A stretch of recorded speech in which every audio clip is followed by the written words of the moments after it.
Shalom Aleichem, Erev Tov, good evening.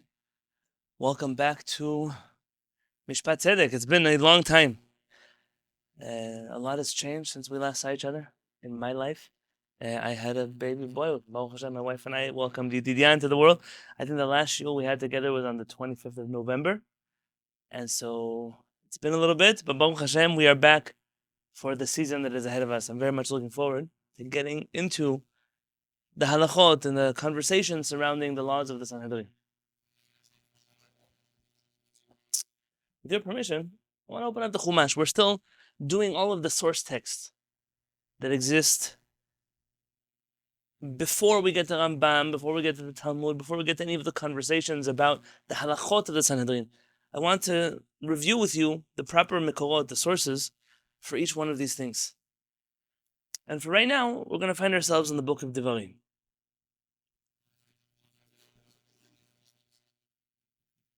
If you recall, our last shiur, we spoke about Yitro. Yitro, the father-in-law of Moshe Rabbeinu alav shalom, who came to tell Moshe Rabbeinu that the way in which he was running his government was dysfunctional. It required improvement. And Moshe Rabbeinu took the advice of Yitro and really sets forward a new plan of action on how the Jewish people will be governed.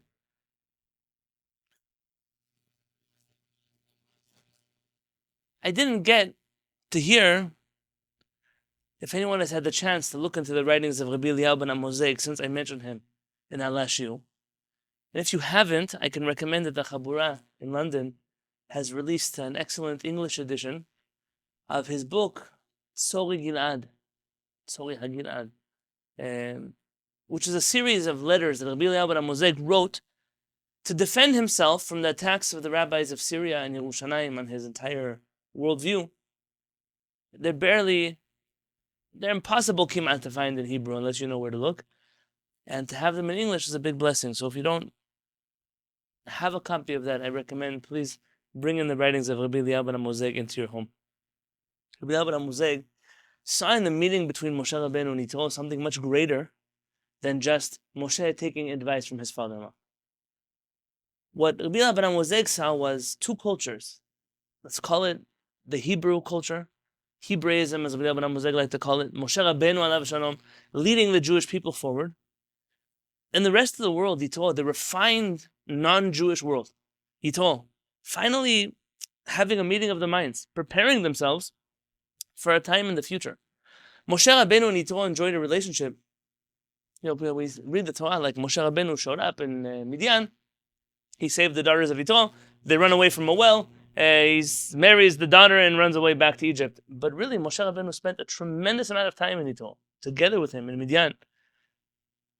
Both because Moshe felt there was what to learn from Yitro, and because Yitro truly recognized the mission of his son-in-law and now his daughter and grandchildren in the future Jewish people. And it's Maaseh Avot, Siman Abanim, the things of the past will be a sign of the future. There one day will come a time, this messianic era where Am Yisrael can return to its mission. The refined of Umot HaOlam will be able to lead in that way as well. Am Yisrael will maintain its place to be a priestly nation to the world. We're all working together alongside with the rest of the world in the service of HaKadosh Baruch Hu. That's where we left off. And really, in my mind, when we learned together about Yitro as many weeks ago as it was, this idea of Mishpat Tzedek, a righteous judgment. Rabbeinu Nisim, we studied together the Ran, who said that there's more to Jewish law than just following God's will. There's something that's more than social order. It's more than trying to be just and to be ethical. There is a concept that the Sanhedrin, the leaders of Am Yisrael, are intended to bring divinity into the world. And when I think about Yitro and the deeper messages behind the founding of the Sanhedrin, I think to myself that in its origins, the Jewish legal system is far greater than a legal system or a justice system. It is a system of divinity that is intended to bring a tremendous amount of good to the world. We should merit to see our judges be restored to what they used to be. I then bring you now to the book of Devarim, chapter 1, Pasuk 11. Moshe Rabbeinu here is addressing himself to the Jewish people. If I may, when I'm going to be reading to you Mikra in the coming weeks, the things that you could look up on your own and the nuances and the words and the Pesukim, I welcome you to do that all the time. I can't possibly do all of that inside of a shiur, and instead I'm hoping to focus on the elements of the Pesukim and the commentaries that are relevant to the greater picture of Mishpat Tzedek as we're going to be learning them together. Moshe Rabbeinu in Pasuk 11, after addressing himself to the Jewish people, he blesses them in a blessing that those of you who are in my Kehillat, you hear every week. Adonai Elohei Avotechem, Adonai the God of your fathers. Yosef alechem kachem elef pe'amin. He should increase you 1,000-fold. V'yivarech etchem kasher diber lachem. And he should bless you the way he spoke to you. This pasuk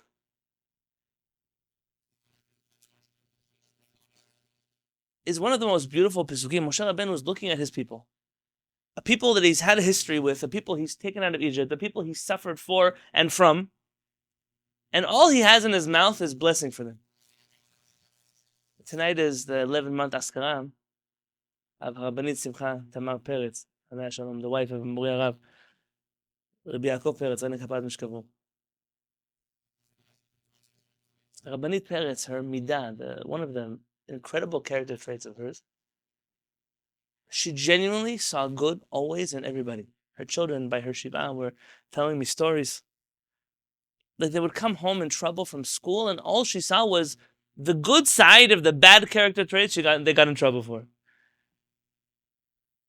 Bichlal, the education at home was that way. Good, good, good. Positive. Everything is good. The world is good. You are good. Don't let the little things distract you. Moshe Rabbeinu was a genuine leader of the Jewish people. He knows the bad. Everybody knows the bad. It's easy to call out the bad. It's so much harder when you know the bad to love still because there is good. Moshe Rabbeinu was blessing Am Yisrael. There's a story about this pasuk.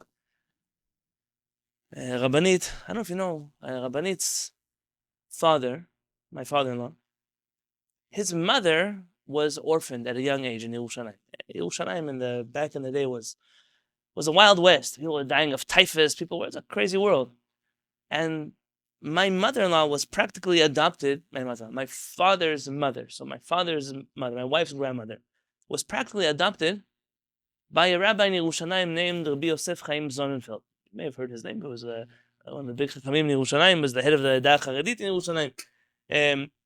Rabbi Yosef Chaim Sonnenfeld was known for his, among other things, of course, for his vehement anti-Zionist stance. He was famous for that. That's a big part of his history. The machlokot between him and his friend, maybe later not so much a friend, I don't know to tell you, Harav Kook, they had some serious water under the bridge between the two of them. They tell a story that Rabbi Yosef Chaim Sonnenfeld was once walking in the streets of Shaarim,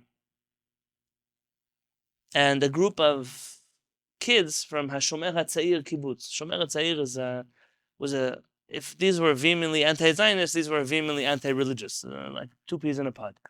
And they decided, the boys and the girls, to march through the neighborhood of Shaarim singing songs to provoke the residents of Shaarim. And Rabbi Yosef Chaim Sonnenfeld saw them dancing in the streets, the boys and the girls together. And he said, Adonai Elohei Avotechem, Yosef alechem kachem elef amin. May the God of your fathers bless you that you should increase 1,000-fold. And one of his students said, Rabbi Yosef Chaim Sonnenfeld, look at these Zionists, look at these dancing boys and whatever they could find wrong in these, look how they're dressed. And he looked and said, are these also not Jewish children? These are Am Yisrael. My blessings, Am Yisrael, should be increased, thousands and thousands of them. Moshe Rabbeinu has a problem. The problem that there are so many Jews. Echa esa levadi.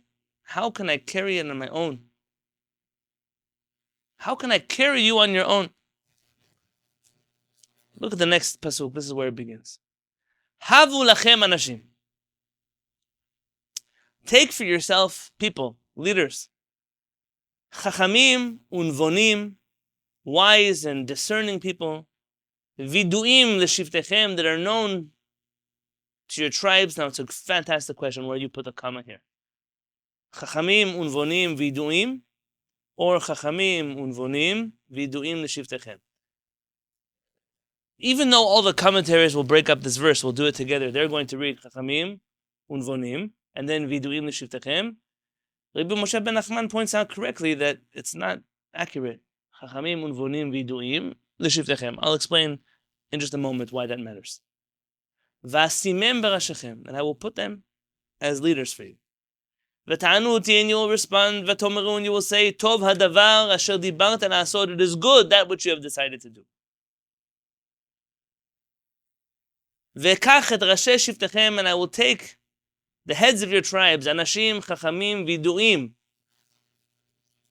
people that are wise and are known. V'eten otam rashim alechem, and I will appoint them as leaders over you. Sarei alafim, v'sarei meot, v'sarei chamishim, v'sarei asarot, v'shotrim l'shivtechem. I will have leaders of thousands, leaders of hundreds, leaders of 50s, leaders of 10s, and then officers that will be for your tribes. Meaning, we're going to create a government that has higher levels and lower levels depending on the numbers of people they are leading. Think about the court system today in the United States of America. Think about your local neighborhood council. Perhaps you have a larger region that you're a part of. In the city, you have the city. You have the greater boundaries of the city. You have the state. The state has the federal. There are different levels in the way we operate a country. And I will instruct your judges on that time, saying, Shamoa ben achechem, ushfatetem tzedek. And there will be a hearing between your brothers, and you will judge righteously. Ben ish uven achiv uven gero, between a man and his brother and the stranger there. Lo takiru fani b'mishpat. Do not show favoritism in judgment. Kakaton kagadol tishmaun. You should hear the greater and the smaller. Lo taguru mipnei ish. You should have fear from no man. Ki hamishpat leElohim hu, because the judgment is for God. V'adavar asher yikshe mikem, and anything which eludes you, it's too difficult for you. Takrivun elai ushmativ. Bring it close to me, and I will tell you what the halakha is. Or I will hear it. Here we have a series of pesukim in which Moshe Rabbeinu is telling the Jewish people, he's recounting to them the court system that seemingly he inherits from Yitro. Now, there is a point of study here in these pesukim in which Chachamim try to figure out why are there differences between what Moshe Rabbeinu is doing versus what Yitro told him. And I'm not here to split hairs. I'm not here to pull apart those threads. If you would like, even somewhere to start is Moshe Rabbeinu has seemingly 3 requirements to choose people from among the nation. How many did Yitro have? Do you remember how many requirements Yitro had when he told Moshe Rabbeinu?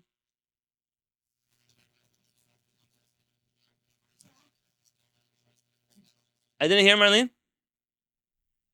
Yeah? What was the question? How many character traits did Moshe Rabbeinu get from Yitro he's supposed to look for in the judges?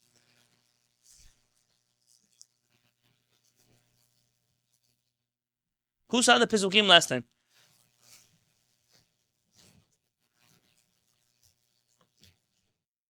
Should I read with you? Come, I'll help you. This 6. Oh, no, that's now. But what about in Parashat Yitro? So if you look in Shemot 18, chapter Pasuk 21, I'm going to repeat. You don't have to jump around. Yitro says, "V'ata techezeh mikol ha'am anshe chayil, yirei Elohim, anshe emet, sonei vatza, v'samt alehem sarei alafim, sarei meot, sarei chamishim, v'sarei asarot." There's 4 that he counts. Moshe Rabbeinu has 3. Yitro has 4. But wait.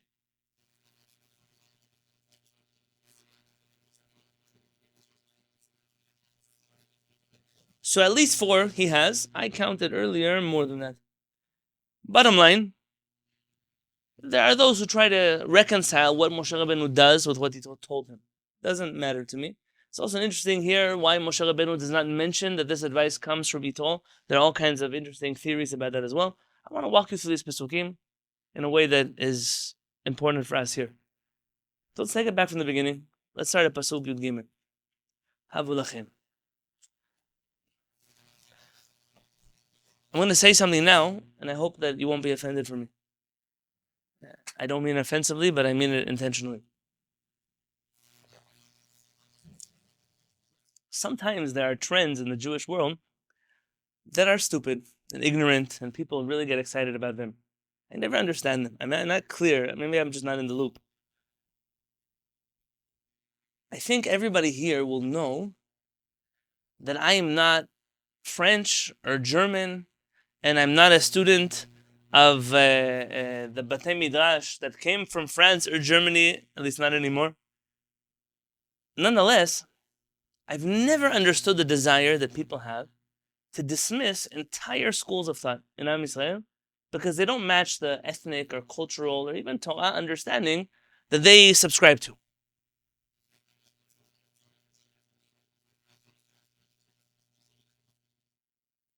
There are people that they have like a block. They don't want to read certain books, or certain books they've decided, they vilified certain chachamim. I've never understood it. Rabbeinu Rambam says in his 8 chapters before Pirkei Avot, Kabel et ha'emet, accept the truth, from whoever says the truth. The bones of Torah understanding is, if we're willing to learn things from Aristotle and Socrates, we're willing to learn things from Ovdei Avodah Zarah, how much more so we can learn things from Chachamim that are within the camp of the Jewish people. When I hear people that are willing to learn from the whole world, but not from inside of Am Yisrael, from the Chachamim of the Jewish people,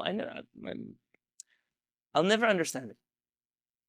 I think in recent history, I've noticed the vilification of a few Chachamim. And when it pops up inside of our Ben Midrash, I usually try to, like, you know that game, remember whack-a-mole? You whack them all over here, but then something else pops up over there. I try to extinguish it right away. Sometimes I've been more successful than others.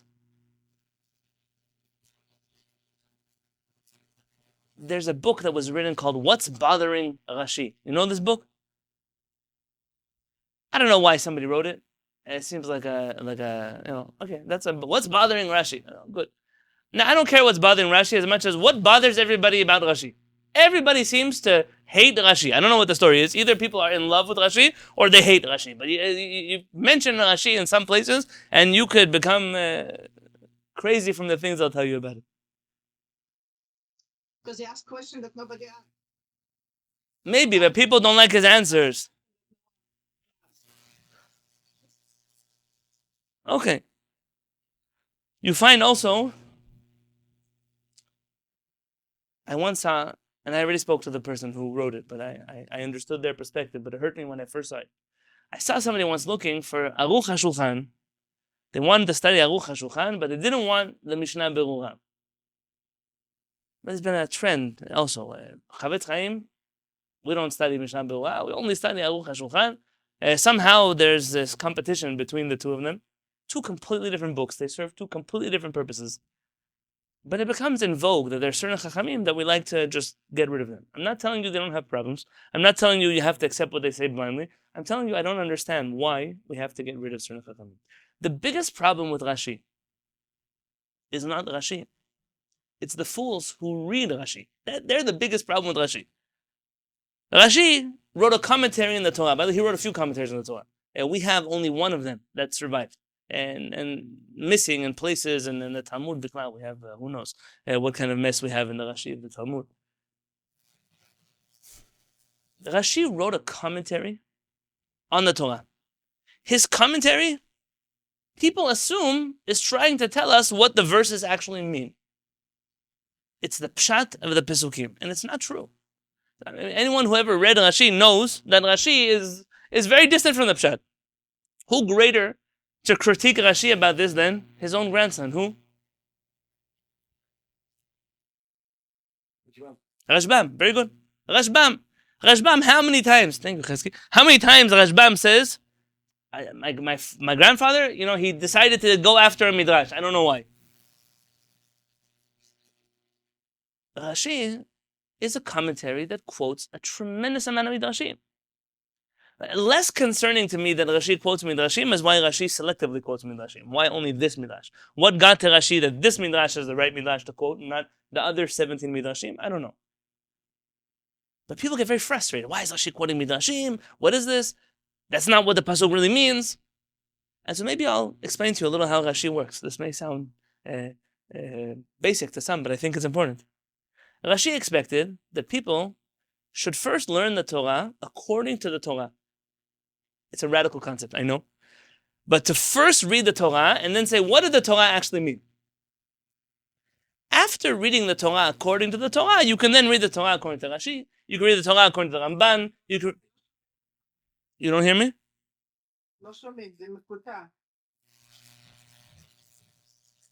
Heber, can you hear me? Yes, now, but there was several seconds when we didn't hear anything. And it was kind of crazy to that. Okay, we had this problem on Sunday. I'm frozen.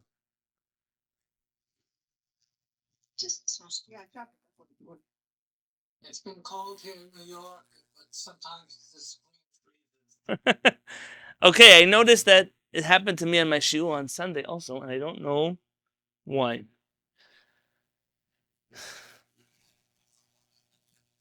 Okay, if it happens again, please someone tell me. Where did you lose me? About a minute ago, 45 seconds ago. Marlene, I don't remember what I said now. How could I tell you what I said a minute ago? You were talking about Rashi and the commentary and quoting Midrashim. Okay, maybe I'll tell you what I remember. Rashi expected you to learn the Torah according to the Torah first. He never expected people to learn the Torah according to Rashi. Rashi wanted to learn Torah according to the Torah. And then afterwards, you learn Torah according to whatever you want. According to Rashi, according to the Ramban, the Chizkuni, the Ibn Ezra, whoever you want to study afterwards. But people, they're now convinced that the way that Rashi read the Torah, that's the way you have to read the Torah. In fact, sometimes when I look in the English translations of the Torah, how many times the translation, Rashi, if you know what he wants and you know what he's trying to do, you don't get so worked up about him. But I find that people, they don't know how to study things, and they like to cancel everybody and everything, and I don't appreciate it. And B'ezrat Hashem, we're not going to do that here. Let's look at the Rashi together.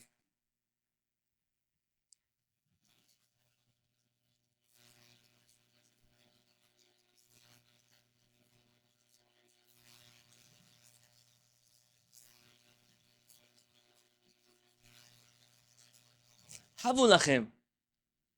Prepare yourselves to accept leadership over you. It's not so simple to start a new form of government, to change a government, to get new leaders in government. It's complicated.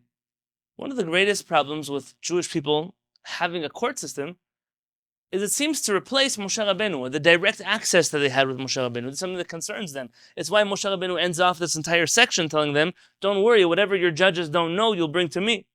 But there's a fear. Whenever you have a new leadership, what's going to be with them? Prepare yourself for this. It says here, Viduim l'shiftechem, that are known to your tribes. Rashi writes on that verse, that's Pasuk 13, if you're on Safaria, click on it, look for Rashi. He says, Shehem nikarim lachem, people that are known to you.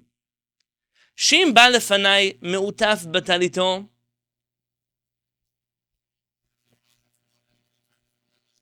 Eni yodea mihu u'me'ez shevet hu v'im hagun hu. Says Moshe Rabbeinu, I cannot choose your leaders because they're going to come to me wrapped up in their talitot. When they're wrapped in a talit, who wraps themselves in a talit?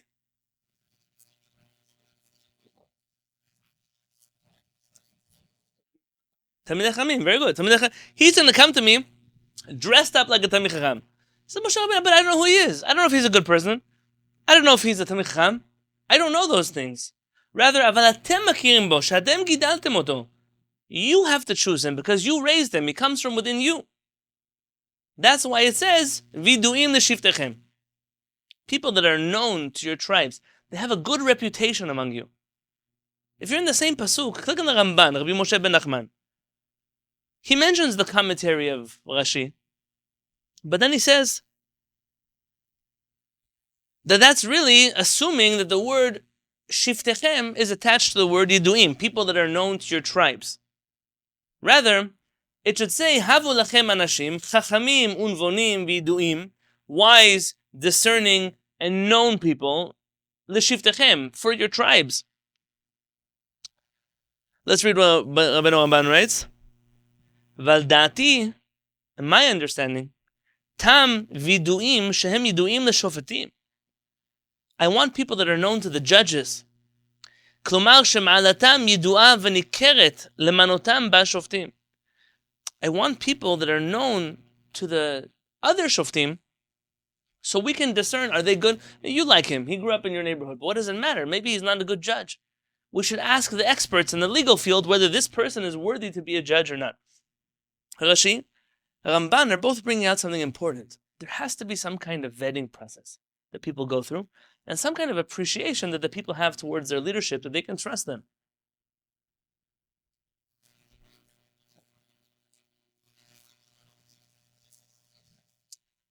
Rashi says in Pasuk Tedvav 15, Vaikach et rashe shivtechem, and I took the heads of your tribes. Mishachtim bidvarim, I seduced them with words. I enticed the leaders to be leaders over you. Asherchem an mi batem litmanot, al bnei Avraham, Yitzchak, v'Yaakov. How lucky are you that you got to be leaders of the children of Avraham, Yitzchak, and Yaakov. Al bnei Adam shnikre'u achim v're'im, chelek v'nachala, v'chol lashon chiba. He showed the judges how lucky they are to be leading the Jewish people. We mentioned in the past the liability of leading over people is that you're also guilty of all the problems in society. So why would I do this crazy job? I would do it because maybe there's some benefit to it. I have the joy of leading Am Yisrael. Moshe Rabbeinu is clearly speaking from his own feelings. How lucky I am to be the leader of the children of Avraham, Yitzchak, and Yaakov. When you see leadership that doesn't like the people, you know there's something horrible that's about to happen here. Leadership has to love the people they are leading. I don't lead because I want honor. I lead because I care about you. Of course, do leaders have to make difficult choices? Yes, says Moshe Rabbeinu. But at the end of the day, it has to come from a place of love. I mentioned Harav Kook earlier. Harav Kook alav shalom used to sign his letters, Eved la'am kadosh al admat hakodesh, a servant of the Jewish people in the Holy Land. To know I am serving you. That's the purpose. That's the kind of leadership that I'm looking for. Hashem Yishmo, from the leaders that are looking for power, power-hungry leaders, are the worst people in the world. Horrible, horrible people.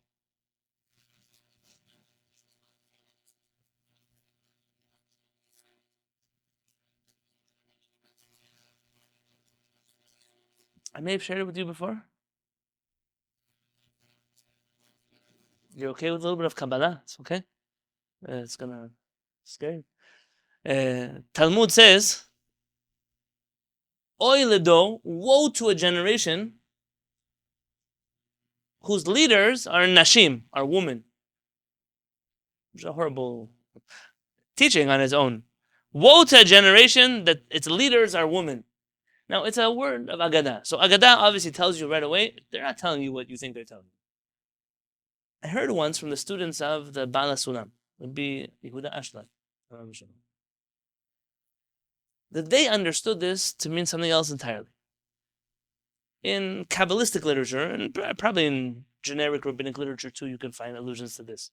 There are givers and takers, or givers and receivers, perhaps you could call them that, which would, if you're looking at biology, male and female. When the world is broken down between male and female, it goes on those who give and those who receive.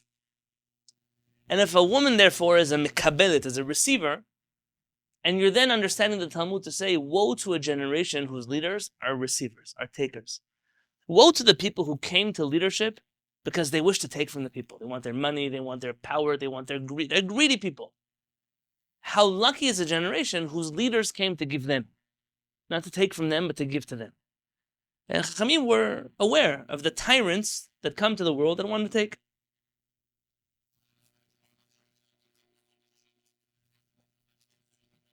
Pasuk Tet Zayin.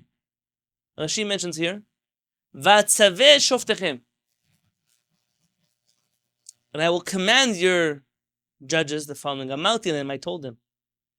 Hevu metunim badin. You must be slow in judgment. Not slow as in slow time, but deliberate. You must deliberate when you judge it. Im bad din lefanecha, pa'am achat, shetayim, v'shalosh. If the same story comes in front of you once, twice, 3 times, al tomar, don't say, kvar bad din ze lefanai, pa'amim harbe, this matter already came to me many times. Ela hiyu nosim v'notnim bo. Rather, reanalyze the halacha each time it comes before you. I once told you to read the back of Horizontal Society of Chacham Faur, who mentions the idea of there being no precedent in rabbinic law. Anyone familiar with that? Wants to share with me a sentence or two about it?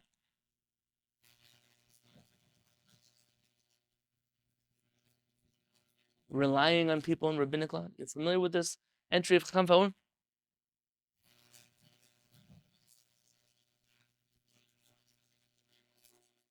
Okay, let's make it homework for next week.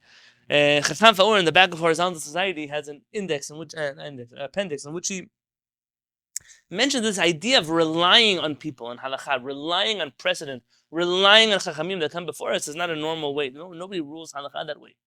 Even if you think that the matter in front of you has already been decided, it's already been spoken about, every time the matter comes before a true bedin, the bedin reanalyzes that halakha and makes a new decision. Not, oh, there's a decision that was done somewhere else, I now have a requirement to uphold whatever was done there. That's not how halakha works. It may be how Orthodox Judaism works today, but it's not how halakha works. Harav Uziel, alav shalom, in his introduction to Mishpatei Uziel, we may have done it together in Mishpat Tzedek. We may have. If not here, then we certainly did it together in the UK shiur. Harav Uziel writes and quotes a Midrash there that says that every time you learn Torah, you have to review and review and review so the Torah does not get rusty and break. When you allow precedents to just exist in the Jewish community, then when new cases of halakha come before you, there are new people involved, there are new families involved, there are new circumstances involved. You can't just say, oh look, whatever it says in the book, that's what we're going to do. You have an obligation, if you're choosing a leadership position, to go back to the sources and reanalyze the halakha and reapply it to the people that are sitting in front of you. Anything less than that is irresponsible Jewish leadership.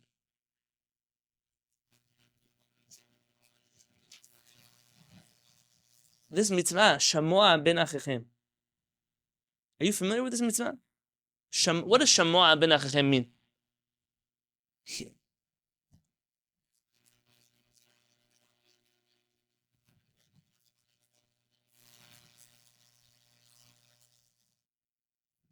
I should read it together with you. Shamoa ben achechem. What does shamoa mean? Listen. Listen, ben achechem, between your brothers. Ushvatetem tzedek, ben ish uben achiv uben gero. Between the people that come before you. Chachamim write in Masechet Sanhedrin the following, page Zayin Amud Bet 7b. Amar Rabbi Chanina. Rabbi Chanina says, Azhara levedin. It's a warning to the bedin. Shelo yishma divrei va'al din kodem shiavo ba'al din chavero. Not to hear the testimony, the words of one of the parties before the other one arrives. Va'azhara leval din. Shelo yat'im devarav ledayan kodem shiavo ba'al din chavero. And he has to make sure, the one who comes to court, not to start speaking to the judge and explaining himself before the other party arrives. You know, you always hear there's 2 sides to every story. You hear the sentence a lot.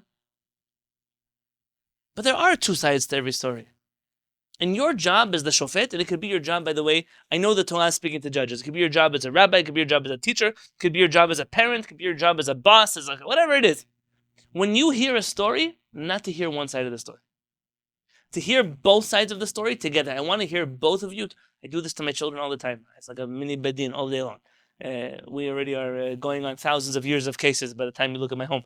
We have the plaintiff, the defendant, they come to the bedin. Never. I want you to tell me what your sibling did to you in front of each other. I don't want to hear one side of the story. I want to hear both of you, and I want to see each other's reactions when you're telling the story.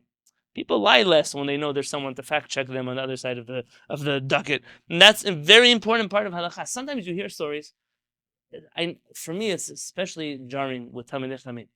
You hear rabbis, they get involved in people's lives. They get involved in family fights. They get involved in divorces. They get involved in business matters. And they take one side of a story, and that's the side they run with.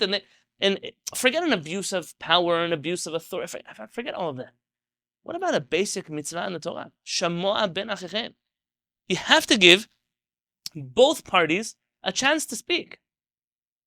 You have to hear both sides. It doesn't mean, but you're allowed to ultimately agree with one side. Leaders don't always have to remain impartial. Leaders who never take stances are also dangerous. But the stances have to come from an educated place. I heard both sides. I spoke to both parties. There are two sides of the story. Fine, maybe one side is right. But to know only one side, I never... This is very common that people can make a mistake in this area. Lo takiru panim b'mishpat. In Pasuk 17. Do not show favoritism in judgment. Rashi here quotes a teaching from Chachamim. Zeh ha'memuneh lehoshiv hadayanim. We're not talking to the judge who's sitting in the bedin not to show favoritism. We're talking to the one who is appointing the leadership. Shelo yomar, he shouldn't say, ish peloni na'eh, or gibor, or shivenu dayan. This person is very good looking. This person is very brave. I'm going to make them a judge. Ish peloni kerovi, or shivenu dayan ba'ir. This one is my relative. Let me give them a job. Vehu eino baki b'dinin. This person doesn't have the credentials to lead. Nimtza mechayev et hazakai umezakeh et hachayav. The person who therefore appointed these leaders is guilty. Ma'aleh ani al mi sheminahu ki'ilu hikir panim badin. I'm going to blame the one who appointed the leaders. They're going to be guilty for all the errors and judgment that this leadership causes. Let's talk about one thing at a time. I remember when I was in yeshiva in Baltimore, I used to go visit on Fridays. You know, they would have a list of people, older people, sick people, they needed, so we'd get rides, we'd go find people in their houses. I once came to the house of an old man and his wife. He used to be a community rabbi many years before. I don't even remember his name. It's an old Baltimore rabbi. He looked at me, I remember, and he said, "What do you want to be when you grow up?" I said, "I want to be a rabbi." He looked at me like this, from my head to my toes, and said, "You're tall. You're going to get a good stellar." Which in Yiddish, I guess, translates, "You're tall, you're going to get a good job." Yani, if you're a short guy, maybe they won't hire you because, I don't know what your height has to do with being a rabbi. But clearly, people like to hire people that maybe you could see them over the stender. I don't know exactly what the idea was. But who appoints people based on their looks? You appoint a person based on their competence. Imagine you chose a doctor because of how they looked and not because of what they knew how to do. The same thing with relationships with people. There are places in which the only reason that people have jobs is because they were related to the right people. And it's something that's so common, like if I would bring examples, there's no need to bring examples. All of you know such things. In the world of the rabbinate and dayanut and in general, the Jewish community has a tremendous problem with this. It's not the people that are most competent who will get the jobs, it's the people that have the most connections who will get the jobs. The Rabbanit always says, a good lawyer knows the law, and a better lawyer knows the judge. Unfortunately, the reality that we're in is that the world operates this way, but it's forbidden to operate a world this way. You know, it's ironic to me. Chacham Ovadia Yosef, alav shalom, he wrote extensively warning people not to hire rabbis and judges just because of who their father is. I read you will understand the flip side of what I'm saying. But this was something that he spoke about a lot, and I can imagine that as a boy who came from a home that didn't have yichus per se, didn't have some famous lineage or some father who was Talmid Chacham, he worked hard to get to where he got to, and he didn't want anyone to just cut that line because they were related to the right people and they had none of the competence. There's a teaching, Agadah. There's an Agadah. One of the Chachamim in the Talmud was passing away. And his son came to him. I have a class in the Rambam playlist about this. One of his sons came to him and said, "Abba, Father, before you pass away, please put in a good word for me in front of your colleagues, in front of your friends. Maybe they'll, promote me. I'll get a job." Anyone remember his response? What did he respond to him? He said, "I will not put in a good word for you. Rather, yeah, very good. Ma'asecha yikarvucha, u'ma'asecha yirachakucha. Your actions will bring you close, and your actions will distance you. It's up to you." It doesn't work in the world of truth, in the world of emet. Can't be that people are just related to the right people, and because of that, they do the thing. It doesn't make sense. It doesn't make sense that people that are otherwise talented and competent are left behind because they don't come from the right money or they don't come from the right lineage. They don't whatever. Every society has its own norms. Moshe Rabbeinu is warning the Jewish people about this problem also. Kakaton, kagadol tishma'u. You have to listen to the greatest and to the smallest. Sheh chaviv alecha din shel peruta kedin shel mea mana. Let's say they're coming to you about a $10 billion estate, so it's a serious court case. But what if they're coming to you over, they passed, the parents passed away and they left behind, was Rashi mentioned, an oven and a toaster. I don't know. They're fighting over the toaster. Who's going to get the toaster? You're saying you're wasting the Bedin's time with the toaster? The answer is yes. Yes. There's no job that is too small for you. Take care of the people. Davar kher, another understanding, Ketargumo, like it was written in the Targum, Shelo Tomar, don't say, Ze ani hu, v'chavero ashir, u'mtzuve lefarneso, azakeh et ani, v'nimtza mitparnes min kiyut. Let's say this guy's poor, and this guy's wealthy. And I am the Dayan, I say, listen, the wealthy guy anyways have to give the zakat to the poor guy. Let me make the wealthy man guilty, and then I'll force him to give tzedakah to the poor person. The end will justify the means. I will steal from the rich and give to the poor. There's a whole culture in the world that thinks that it's okay to steal from the rich and give to the poor. They even advocated, this is something important to do. Robin Hood. Davar acher, the opposite, שלא תאמר, האח אני פוגם מכבודו של עשיר, זה בשביל דינר. אז זכנו עכשיו, וכשיצא לחוץ, אומר, אני לא, תן לו, שאתה חייב לו. Maybe I'm going to be worried to upset the wealthy person, so I'll say, listen, he won the court case, and after court, I'll tell him, really, you owe him money. I just didn't want to embarrass you in public. The means don't justify the end. You have to be righteous in judgment. There is no righteousness in the world when righteousness is accomplished through evil. Moshe Rabbeinu is warning our leadership of problems before they're even born. He's worried. He's worried that by handing over the baton of leadership, even to righteous people. What does Rabbeinu Rambam write? Rabbeinu Rambam has a letter. The exact words I don't have memorized. It said something like, those who have Yirat Shamayim, almost all of them, when they reach a position of authority, they lose their Yirat Shamayim. Rambam has a famous letter like that. Everybody's a tzaddik until they're tested in their tzidkut, and then they're not such tzaddikim. It's a hard thing to have power, and Moshe Rabbeinu is worried about it. Perhaps one or two more observations before I call it a night. Lo taguru mipnei ish. Mori Harav, this was his most favorite mitzvah in the Torah, I think.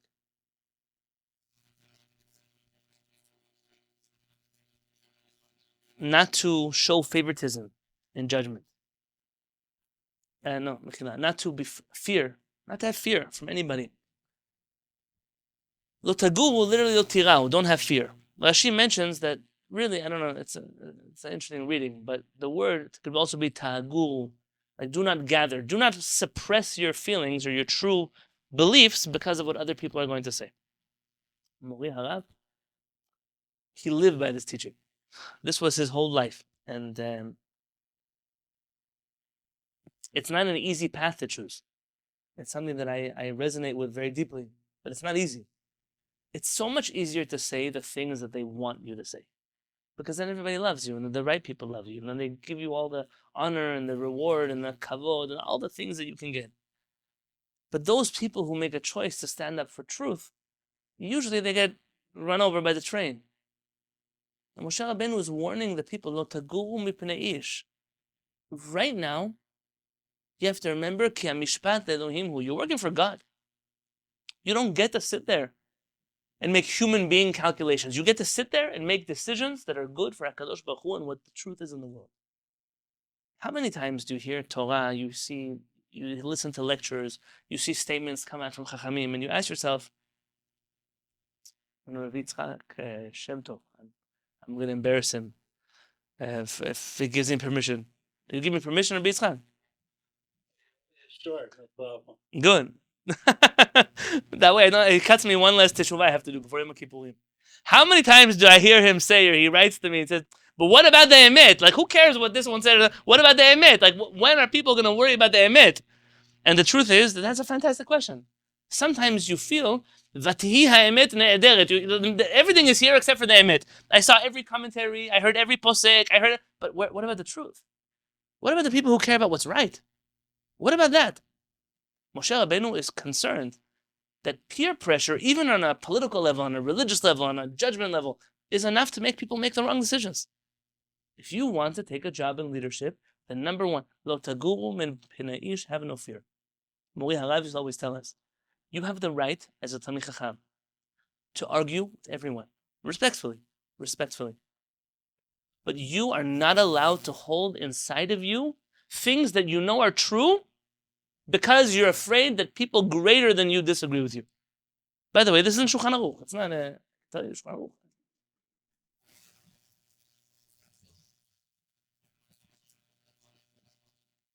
If you want to look in Choshen Mishpat, Siman Tet.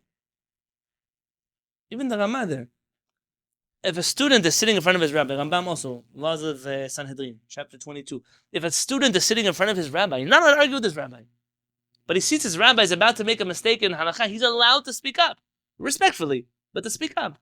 How can you allow anything in the world to interfere with the truth? Respect is not a good enough reason to not share the truth. Share the truth respectfully, but you must be able to speak the things that you know are true. You also could be wrong, but you cannot hold it inside of you.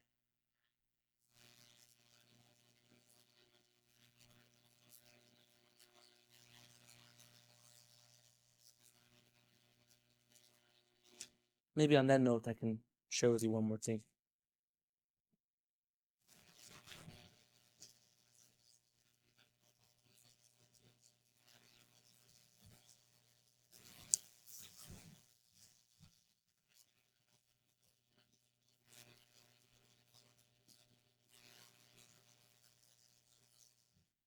I want to read to you that which Harav Peretz said from inside of his own words. I think I'll call it a night after that. Mori Harav, I have many editions of this book.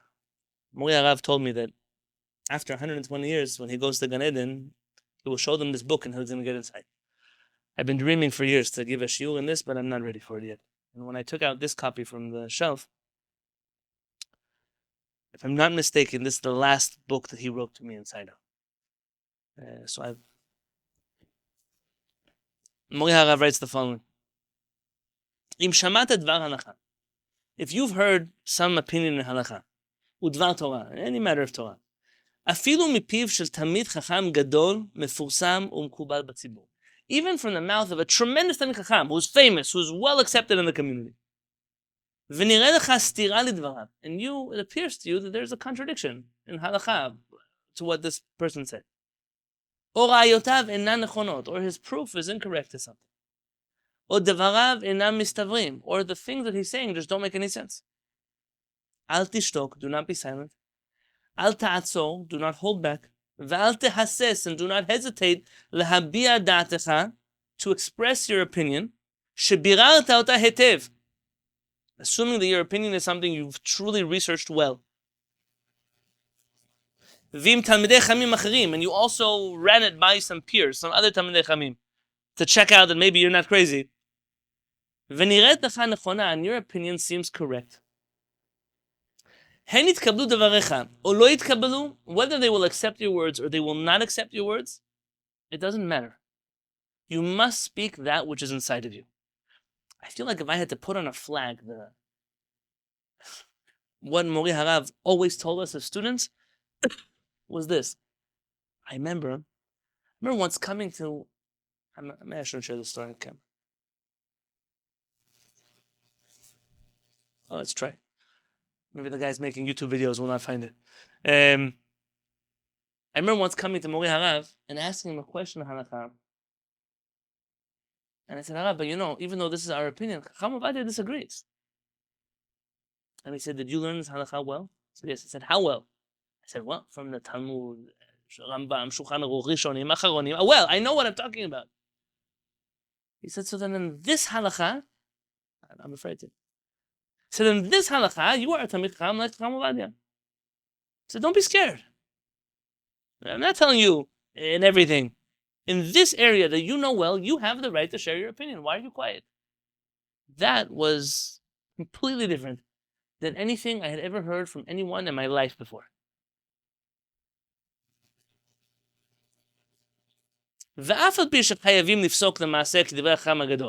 Even though people most likely will be obligated to follow the opinion of the greater Chacham. Listen, between you and this Chacham, why would I follow you?